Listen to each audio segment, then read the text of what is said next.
Lalu bagaimana sebenarnya duduk perkara pemecatan Tia Rahmania dari PDIP? Kita bahas bersama kuasa hukum Tia Rahmania. Ada Bang Juprianto Purbo dan tim hukum DPP PDI Perjuangan Johannes Tobing. Selamat petang Bang Jupri, Bang Johannes, apa kabar? Selamat petang, kabar baik, sehat. Bang Jupri, kalau mengutip dari kemarin pernyataan Mbak Tia ketika dari konsultasi di Mabes, saya secara pihak dituduh memang saat sidang Mahkamah Partai belum sempat membela diri atau apa hasilnya waktu itu? Disampaikan ada bukti-bukti tapi tidak dijadikan pertimbangan. Yang membuat kami ada dugaan atau memang rekayasa dalam pemecatan Bu Tia sebagai salah satu calon, karena begini, sebelum putusan Mahkamah Partai dibacakan tanggal 3 September, ternyata pemberitahuan ke KPU tanggal 30 Agustus sebelum putusan Mahkamah Partai dibaca. Harusnya kan sebelum putusan Mahkamah Partai dibacakan ini nggak boleh beredar. Tapi putusan ini udah disebarkan terlebih dahulu ke KPU sebelum dibacakan oleh Mahkamah Partai. Nah, kedua, undangan yang kita dapat pada saat tanggal 3 September pada saat pembacaan putusan bukan undangan pembacaan putusan persidangan Mahkamah Partai, tapi konsolidasi. Nah, inilah yang kami ada dugaan rekayasa dari Mahkamah Partai terkait pemberhentian Tia ini, pergantian Tia dengan Boni. Tapi apa bukti yang dimiliki sama tim kuasa hukum dan juga Mbak Tia soal membantah penggelembungan suara itu? Terkait penggelembungan suara, kan dibilang Bu Tia mengambil suara Hasbi. Kita memiliki bukti ada berita acara yang dibuat oleh Bawaslu yang dibuat oleh KPPU daerah, waktu itu penyelenggara, yang membuat berita acara bahwa itu dikembalikan kepada Hasbi. Dan sudah dibuat juga dikembalikan, dipulihkan sebelum Mahkamah Partai memeriksa. Dan ini tidak dijadikan dasar perhitungan untuk suara nasional, untuk DPR RI.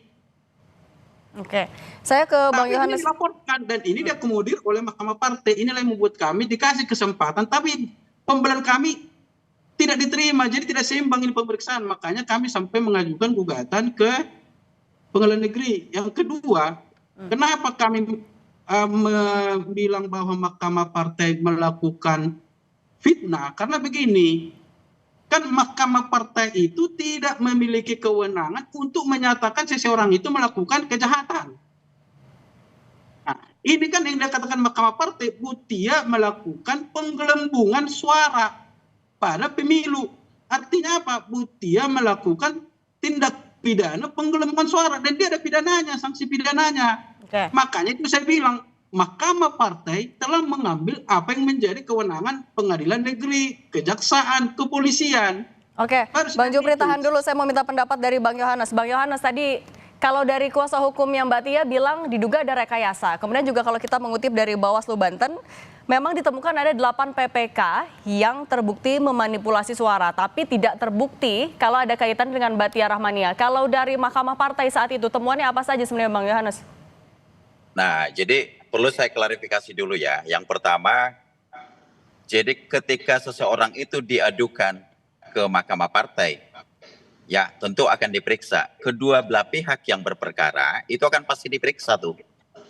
Jadi mekanismenya cukup panjang. Nah, jadi apa yang menjadi dalil bahwa memang ada penggelembungan suara? Nah, penggelembungan suara itu dalam pemeriksaan di Mahkamah Partai tentu diperiksa dong barang bukti. Nah, satu catatan bahwa di 8 kecamatan di Pandeglang itu ada ditemukan oleh Panwas. Maka di 8 kecamatan itu ada terjadi penggelembungan suara. Nah, tentu itu tidak semata-mata begitu juga. Kita di Mahkamah Partai seluruh bukti-bukti itu diperiksa. Yang menjadi bukti kan begini loh. Ketika suara di TPS itu ada namanya D hasil, ada C1. Itu dibuktikan tuh berapa suaranya Mbak Tia, berapa suaranya Mas Boni, berapa suaranya Mas Hasbi. Nah, itu fakta yang tidak bisa dibantah. Nah, maka ketika seluruhnya diperiksa dengan baik, ditunjukkan dengan segala bukti-bukti, maka Mahkamah Partai berpendapat, maka memang ada terbukti penggelembungan suara itu. Nah, soal tadi Bang Jupri bilang, apa dasarnya partai mengadili? Tentu, kita kan partai besar, kita punya peraturan. Kita ada anggaran dasar rumah tangga yang mengatur. Ada peraturan ketua umum bahwa memang ketika ternyata seseorang terbukti ditemukan mencuri suara temannya, diduga misalnya ya, ternyata terbukti dalam satu partai membuat suara, nah itu pelanggaran kode etik berat. Sanksinya bisa pemecatan seperti ke Mbak Tia itu. Nah, prosesnya sudah cukup panjang, hampir 6 bulan. Nah, di Mahkamah Partai juga itu ada hakim-hakim yang tentu berpendapat. Terjadi perdebatan yang luar biasa. Tetapi pada akhirnya sehingga diputuskan. Maka hasil keputusan ini disampaikanlah kepada KPU untuk dilaksanakan. Bang Yohanes, Nah, tapi kenapa saat itu tidak mendorong agar konflik ini diselesaikan di Mahkamah Konstitusi, tapi di internal? Tadi kalau dengar sendiri pernyataan Ketua Dewan Kehormatan itu Pak Kamarudin Watubun, bahwa kedua belah pihak ini sudah dipanggil. Nah, ketika diperiksa maka diberikan keputusan. Sanksinya adalah kamu mau mundur atau memang harus diberhentikan atau dipecat. Nah, kedua belah pihak kan memang menyatakan sikap memang tidak mau mundur. Maka DPP, Mahkamah Partai mengambil keputusan. Nah, dari bukti-bukti hasil pemeriksaan itu di Mahkamah Partai maka diputuskan itu untuk pemberhentian dari Mbak Tia. Oke. Jadi gitu. Oke. Bang Yupri, tapi sudah dapat surat pemecatan yang dari DPP? Sampai saat baru setelah dikeluarkan, baru kita dapat pemecatan. Yang menjadi kecurigaan bagi kami, sebelum putusan Mahkamah Partai dibacakan, kan seharusnya belum boleh beredar nih. Tapi pada tanggal 30 Agustus sudah diberitahukan ke KPU bahwa orang ini melanggar kode etik, padahal belum dibacakan putusannya. Inilah yang membuat kami, kok sekelas Mahkamah Partai yang katanya orang yang berpendidikan, orang yang mengerti hukum, bisa melakukan praktik-praktik seperti ini. Ini yang kami curigai, ada apa semua di sini. Makanya kami mengaitkannya dengan pernyataan Sekjen PDB Pak Hasto di tanggal 5 Juni yang mengatakan inilah yang menjadi anggota DPR yang sebenarnya. Inilah yang kami, berarti sejak awal ini udah ada desain untuk memberhentikan Tia ini. Bukan karena persoalan penggelembungan partai.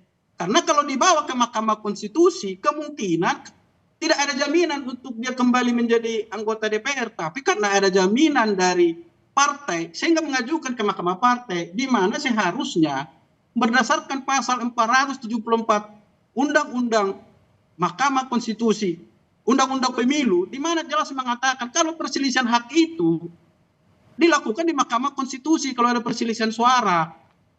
Artinya apa?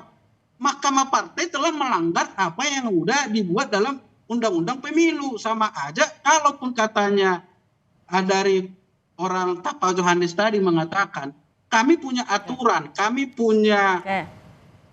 tapi tidak boleh bertentangan dengan Undang-Undang Pemilu. Aturan itu harus mengikuti Undang-Undang Pemilu dan Undang-Undang Partai Politik. Tidak boleh bertentangan. Karena Undang-Undang di atas secara hierarki. Oke, Bang Yohanes, sekarang kan juga gugatannya sudah masuk. Sidang perdananya tanggal 10 Oktober. Apa yang disiapkan PDIP untuk melawan itu? Oh, tapi sebelum masuk ke situ saya menjawab. Jadi tadi soal kewenangan di Mahkamah Partai itu, Mbak, ini kan nggak perlu dipublikasikan untuk umum karena ini memang sifatnya rahasia. Dan ini memang tidak dipublikasikan. Jadi maksud saya Bang Jupri, ketika memang sudah diputuskan itu, maka disampaikan kepada kedua belah pihak yang berperkara. Nah, jadi memang begitu disidangkan itu, dalam persidangan itu memang tertutup untuk umum, bukan untuk dipublikasikan. Nah, ketika memang selesai diputus, maka kedua belah pihak ini kan dipanggil. Nah, Mbak Tia juga akan disampaikan itu. Ini keputusan Mahkamah Partai, ditemukan ada pelanggaran, oleh karena itu kamu diberi sanksi, maka apakah kamu mau mundur atau memang kamu harus diberhentikan. Nah, karena tidak ada jawaban itu, maka terjadilah pemecatan. Yang sampai hari ini, langkah-langkah yang seperti yang diambil Bang Jupri, kita juga menghormatin itu. Sekarang mereka laporkan ke Pengadilan Negeri, ada gugatan, kemarin ke Mabes Polri. Nah, secara langkah-langkah hukum kita akan menghadapi itu. Jadi Ya. kalau memang sudah waktunya juga akan bersidang, tentu kan kita juga diatur oleh norma-norma yang berlaku di partai kita. Maka untuk dalam persidangan pun kalau memang sudah waktunya akan bersidang, kita juga akan hadapi itu. Apa yang Demikian disiapkan juga dari untuk, partai, Bang? nah ya tentu kan kita kan tim hukum kan ini kan bukan perkara yang biasa nih, Mbak. Total dari 131 jumlah yang berperkara di Mahkamah Partai itu hanya cuma ada 11 ini yang dilaksanakan untuk dieksekusi, untuk diberhentikan. Jadi cukup panjang lah proses itu ya. Jadi artinya ini nggak serta-merta ini berpihak atau ini lebih memilih siapa dan bagaimana. Tetapi semua mekanisme prosesnya itu diatur, dijalankan berdasarkan undang-undang di kepartaian, peraturan di partai. Ketidakpuasan ini langkah-langkah yang mau diambil seperti Bang Jupri ini ya tentu akan kita hadapi nanti kalau memang sudah waktunya akan bersidang. Begitu, Mbak. Oke. Bang Jupri, kan kalau di PN Jakarta Pusat sendiri juga gugatannya diprosesnya maksimal 60 hari. Artinya ini juga waktunya cukup lama, sementara pelantikan kan tinggal 3 hari lagi. Artinya apa yang akan diperjuangkan di PN Jakpus nantinya? Itulah, selain kita mengajukan gugatan, kita menyurati KPU dan kita sudah sampaikan untuk menunda. Karena apa? Ini ada proses dalam pergantian yang tidak transparan. Karena apa? Ini perlu dijadikan perhatian. Jangan sampai praktek-praktek politik ini merusak. Itu saya nggak ini. Jadi saya bilang ke Butia, bukan persoalan dia menjadi kembali ke anggota DPR, bukan itu menjadi persoalan kita. Saya bilang ke klien saya, seandainya pun tidak ada masalah, tapi memperjuangkan kehormatan dia karena dianggap dia melakukan pelanggaran pidana pemilu, karena dianggap menggelembungkan suara partai, kan gitu nih, penggelembungan suara. Ini kan pidana. Inilah mau diklarifikasi dia bahwa saya tidak melakukan tindak pidana itu, walaupun kata mereka kode etik, padahal itu bukan ranah kode etik. Itulah mau kita clearkan di sini, bukan persoalan supaya menjadi anggota DPR, bukan. Tapi bagaimana mendudukkan hukum ini dengan benar, karena ini pelajaran politik kita ke depan. Jangan karena partai besar bisa membuat peraturan yang tidak sesuai dengan undang-undang. Oke, Bang Jupri, sudah kami tangkap.